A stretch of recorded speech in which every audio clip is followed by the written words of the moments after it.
Hello everyone, my name is Wasim Kamana. Today I'll be talking about Dionne Brandy. She is a Caribbean Canadian poet. She was born in Trinidad and Tobago and later moved to Canada. She focuses on identity, migration, and what it means to belong, especially for people in the African diaspora. She often writes in very reflective and emotional way, connecting personal feelings to our larger social realities. The poem I was assigned to is called Thirst. Um, Let me go ahead and read it. This city is beauty, unbreakable, and amorous as eyelids. In the streets, pressed with fierce departures, submerged landings, I'm innocent as thresholds, and smashed nightbirds, lovesick as empty elevators. Let me declare doorways, corners, pursuit. Let me say, standing here in eyelashes, in invisible breasts, in the shrinking leg, in the tiny shops of untrue recollection, the brittle, gone life we live. I am held and held. The touch of everything brushes me, pigeons and wrecked boys, half-dead hours, blind musicians, inconclusive women in bruised dresses, even the habitual gray, suited men with terrible briefcases.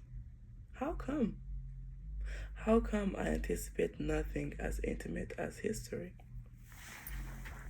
Would I have lived a different life feeling this embrace with broken things, iridescent veins, ecstatic bullets, small crack in the brain? Would I know these particular facts? How a phrase scarred a cheek, how water dries love out. This, a thought, as casual as any second, if I secret a breath. And this, we meet in careless intervals, in coffee bars, gas station, in prosthetic conversation, rotaries, untraceable mouths, in a version of what we may be, a tremor of the hand in the realization of endings, a glancing brow of tears on skin, the keen dismissal in speed. So this poem to me describes a city that is both beautiful and broken at the same time. The speaker, Dionne Brandy, goes to notice everyday things like the pigeons, the people and building, but everything when you're reading feels heavy and emotional. Even normal places like coffee shops, the gas station, and street feel filled with distance and disconnection. The word thirst in the poem is not just about physical thirst. It represents deeper emotion, need, like wanting connection, meaning, or something real. The speaker mentions things like untrue recreation and prosthetic conversation, which suggested to me that interaction between people didn't really feel genuine. And this is also a strong feeling of loneliness. Even though Dionne Brandy is surrounded by people, she still feels disconnected. The poem shows how city life can make people feel isolated, even when we are not alone.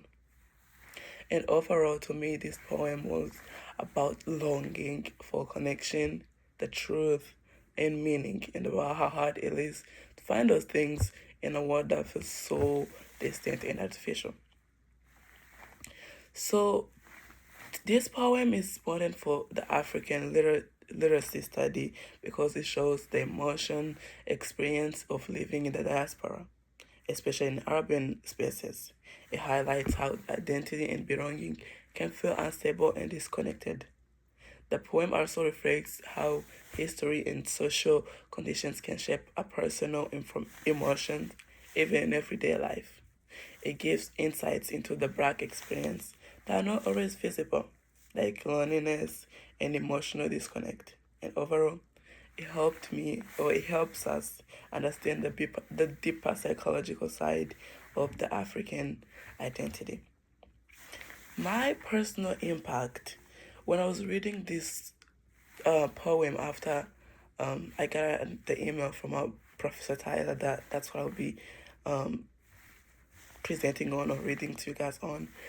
The moment I read this poem, I just thought of cities like Chicago, New York City, how it's always feels so like those big cities that where there are so many people. Like there's still people who feel alone, and it also made me think of this book we read in high school called The Perks of Being a Wallflower, where the main character feels like a wallflower, just observing life instead of really being a part of it.